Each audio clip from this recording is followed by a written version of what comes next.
Ширек ғасыр бұрын Горький автозауытында газель деп аталатын жеңіл жүк көліктері шығарыла бастады. Оның арқатасы ГАЗ-АА деп аталады. Әне тұр. Өндірісі америкалықтардың көмегімен Фордтың лицензиясы бойынша 1932 жылы басталған.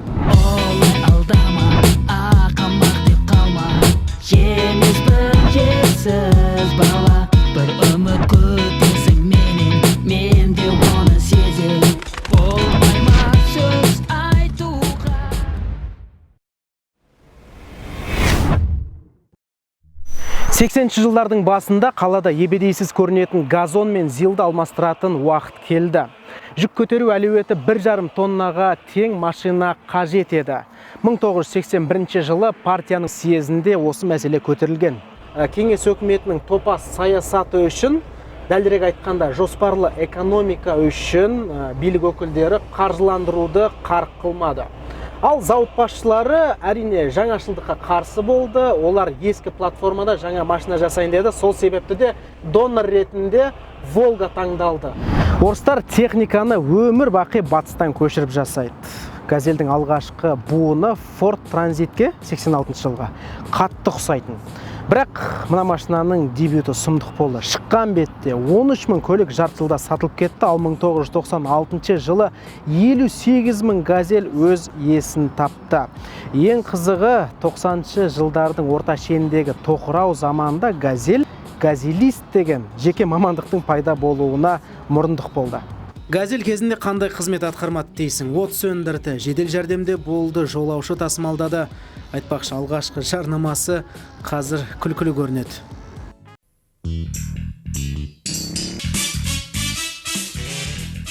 Вы моете руки, прежде чем сесть за руль этого автомобиля? Нижегородские автомобили, производство акционерного общества ГАЗ. Әу бастан-ақ газельге сұраныстың жоғары болғаны соншалықты оны Украина, Беларусь, Приднестровье, тіпті Қазақстанда құрастырған. 1996 жылы газель латвиялық Рафикті нарықтан ығыстырып тастады. Естеріңізде ме? Рафик деген көлік. Газель 2003 пен 2010 жылы рестайлингтен өтті, ал 2013 жылы мына газель Next деген модель дүниеге келді. Бұл машинаның кабинасы комфортты, аспасы тәуелсіз алдыңғы жағында, және дөңгелектер базасы ұзынырақ. Қараңыздар, шана интректерді. Қазір бұл машина жақсы жүреді. Мына алдыңғы тәуелсіз аспасы жақсы болды. Көлік шұңқырларды сезе бермейді, өте жұмсақ. Әрине, газельдің басты қарсыластары ол Fiat көлігі, Mercedes Sprinter, Ford Transit және Volkswagen. Осындай қарсыластар бар, бірақ несімен ұтады газель? Әрине, бағасымен. Газель бизнес бастауға тамаша көмекші. Машина зат тасымалдаумен-ақ өз бағасын ақтап тастайды. Колеса KZ мобильді қосымшасына кіріп, A21R22 моделінің ескі нұсқаларын ақтарып іздеп көріп едім. 2013-2014 жылғылары шамамен 4,5-5 миллион тұрады екен. ZMZ 402 моторлары газельдерге бірінші болып орнатыла бастады. Кейін ZMZ 406 пайда болған. Оның цилиндрлер блогының басы жиі деформацияға ұшырайтын. Осы мәселені шешу үшін инженерлер цилиндрлер блогында арнайы ойықтар жасады. Бірақ бір мәселені шешеміз деп, екінші проблеманы туындатты. Тығыздағыштары жиі зақымданатын. Кейін ZMZ 405 пайда болды, ал 2008 жылдан кейінгі шыққан газельдерге ZMZ 409 орнатылды. Оның электродроселі, электропедалі болатын және температура өлшегіші ол да электронды болған. Яғни 2008 жылдан кейін газель сатып алған көлік иелері машинаның электроникасымен жиі арпалысты. Қазір зауыттан екі түрлі мотор қойылады. UMZ 4216 базасындағы 2,7 литрлі Evotec және дизельді Cummins. Волгаға арналған М21 моторы 56 жылдан бері талай рет реинкарнациядан өтті. Бірақ өзгермейтін нәрсе цилиндр аралық қашықтығы, иінді және үлестіргіш біліктері және шатундары бәз қалпында. Газельдің стандартты ZMZ моторы міне. Көз алдарыңызда карбюраторлы. Бұның негізгі проблемасы мотор тартымы нашар және қызып кетуге бейім. Оның орнына жігіттер свап жасап, орнына мынандай 3UZ FE моторын қояды. Мынау контрактылы, Жапониядан келген, шамамен 60-70 мың жүрді зауыттан шыққалы бері. Контрактылы мотордың бағасы шамамен 450 мың теңге. Долларға аударғанда 1200-1250 сондай шығады шамамен. Ал мынау дайын проект. Қазақтың саусағынан бал тамған жігіттері 3UZ-ті орнатты. Бұл жерде 280 аттың күші бар және қозғалтқыш көлемі 4/3. Теорияда газельге 2JZ-ті де қойға болады. Бірақ ел жұрттың айтуынша 3UZ ең оптималды нұсқа. Мына газельдің құрылысы аяқталуға жақын, 1-2 аптада иесі Алматының көшесіне шығады. Міне алдарыңызда трансмиссиясы, ол орнатылды. Қалауыңызша рөлдің гидрокүшейткішін орнатуға болады. Ақшаңыз бар болса, тіпті кондиционерді жасап беруге әзір жігіттер. Көлік иелері газельді еріккеннен сваптап жатқан жоқ. Яғни газель 25 жылда технология тұрғысынан ілгерілемей келеді. Сондықтан да Ресейдің көлігіне Жапонның жүрегі қойылып жатыр. Ал қазір біз сіздерге Алматыдағы тюнингтелген газельді көрсетеміз. Кеттік бірге. Жігіттер, байқайсыңдар ма, мен тюнингтелген машиналар туралы айта бастаған кезде үнемі бас киімді киіп алам. Яғни мына машина қарапайым емес. Қақпақтың астында 3 литрлі 2JZ GE VVTi жүйесімен қатарлы алтылық. Ол алтылықты энергия орналастыру қиын болғандықтан радиаторы алға қарай шығып кетті. Радиатордың торы міне үлбіреп тұр. Сырты әбіржіп кеткен газель, егер акцентпен, Volkswagen Poloмен бағдаршамның алдында тұрса, жыртып алады, айырып алады. Өйткені жылдамдықты 100-ге дейін 9 секундта алады. Қораптан түсініксіз, мынау не нәрсе, автомат па, механика ма? Бірақ орын аз болғандықтан селекторды орнатқан жоқ, жай қарапай механизмді қойып қойды, бірақ бұл автомат. Газель шобрат сияқты зат тасымалдауға, жұмысқа арналған. Иесі машина басты қатырмасын деп Жапонның моторын қойды. Соның арқасында бұл көліктің ресурсы қазір тамаша, әлде 100-200 мыңды жүріп береді. Сосын қоғамда жаңсақ пікір бар. 2JZ GE-ні орнатсаң, оның трансмиссиясы жиі кете береді деген. Міне, машинаға жапондық моторды орнатқалы бері 1 жылдан астам уақыт өтті, бірақ ешқандай проблема жоқ дейді. Бұл мүмкін өшіп қаған ба, қызық боп тұр ғой, маған да қызық боп тұр, оның бүкіл тәні ай. Жүк көліктеріндегі отырыс қалпы маған қатты ұнайды. Өзіңді патша сияқты сезінесің. Қазір газельдің жүріс мәнер туралы баяндап, өз әсерімен бөлсем. Сатыдан сатыға алмасу тамаша, бірақ газелистердің айтуынша 6-шы саты бұл жерде жетіспейді.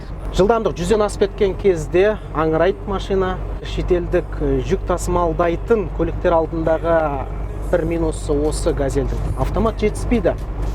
Бірақ Evotec моторы 406 мен 409 бен салыстырғанда төменгі қарқында өзін тамаша сезінеді.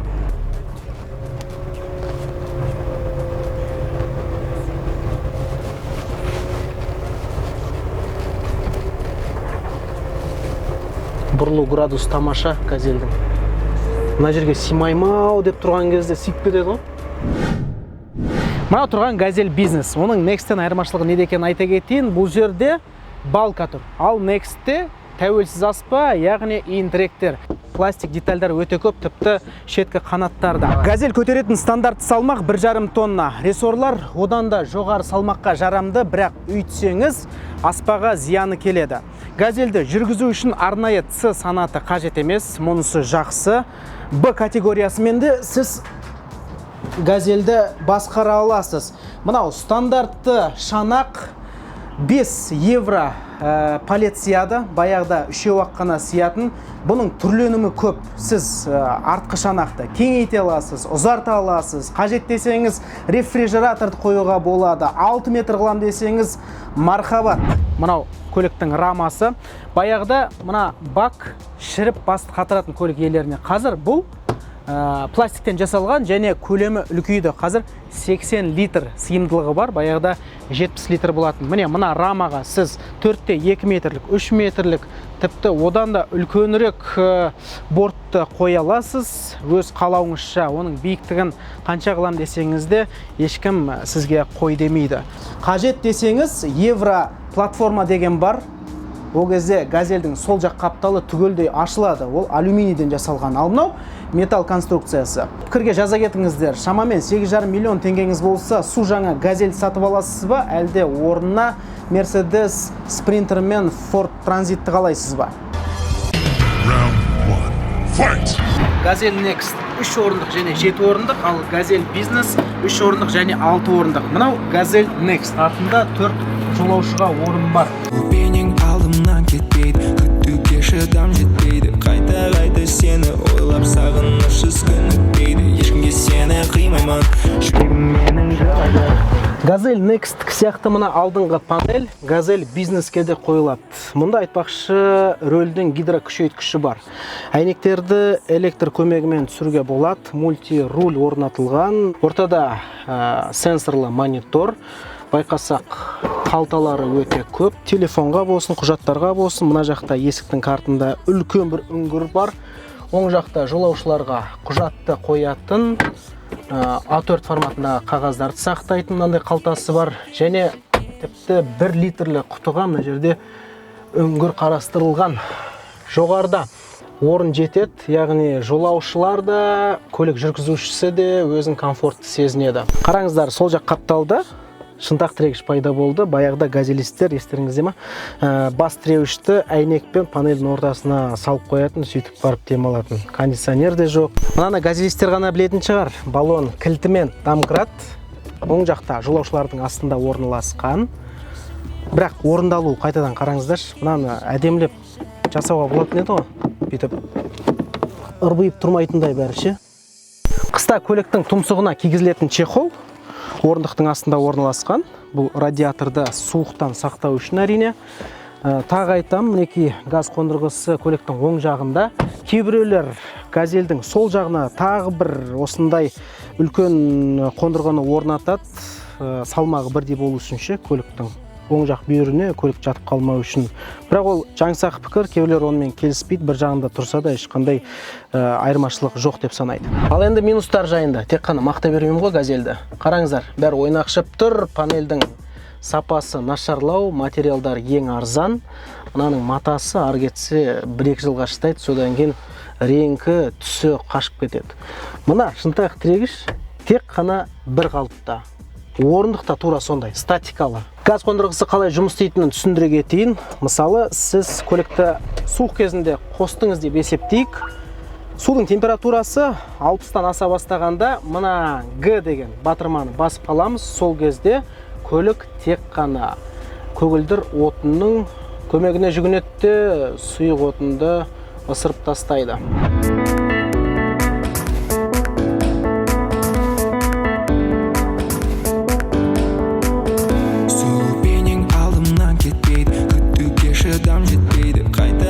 Сені ойлап сағыныш күн өтпейді. Ешкімге сені қимаймын, жүрегім менің жылайды. Олжас, газельге шолу жасашы деп ұзақтан бері сұрадыңыздар. Сіздердің айтқаныңыз бізге заң ғой. Егер видео ұнаса, лайк басып, пікір жазып, міндетті түрде бөлісіңіздер, я? Келесіде көріскенше аман сау болайық. Айтпақшы, біздің ресми парақшаларымызға жазылуды ұмытпаңыздар, я? Келесіде көріскенше аман сау болайық. Ал мен кеттім. Келші менің қасыма, келші